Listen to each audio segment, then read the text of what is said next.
C'est une très belle cérémonie. Ce sont toujours des moments d'émotion intense pour les jeunes, pour leurs familles, mais également pour ceux qui y assistent. Et moi, je suis chaque fois très émue par ces cérémonies. Des jeunes qui étaient en difficulté, qui se sont engagés, qui ont pris cette décision, qui se sont engagés, qui ont suivi une formation militaire, qui ont suivi une formation professionnelle, qui ressortent avec un diplôme, avec de la confiance en eux et qui vont être embauchés dans des entreprises. Voilà. Et ça a changé leur vie en peu de temps en fait, entre 9 mois et 1 an.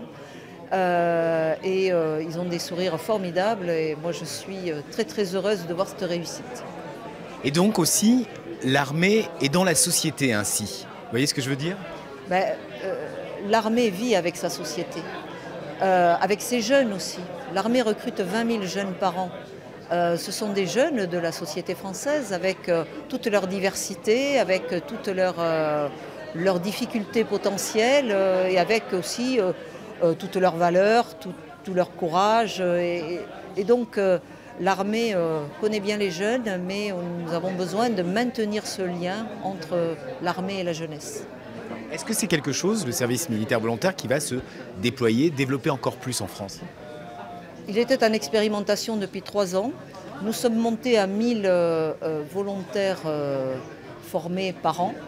Et nous allons rester à ce plafond pendant la prochaine loi de programmation militaire. Donc ça a été pérennisé. Ce qui est intéressant et important. Ça demande un encadrement très important. Donc c'est un vrai soutien que les armées donnent à la nation et à la jeunesse française dans des dispositifs d'insertion. Mais bien sûr, nous ne pouvons pas aller au-delà de ce dispositif qui est déjà très important. Donc c'est une chance pour les jeunes. Moi, je le vois comme une chance et je pense surtout qu'il faut qu'ils s'en saisissent.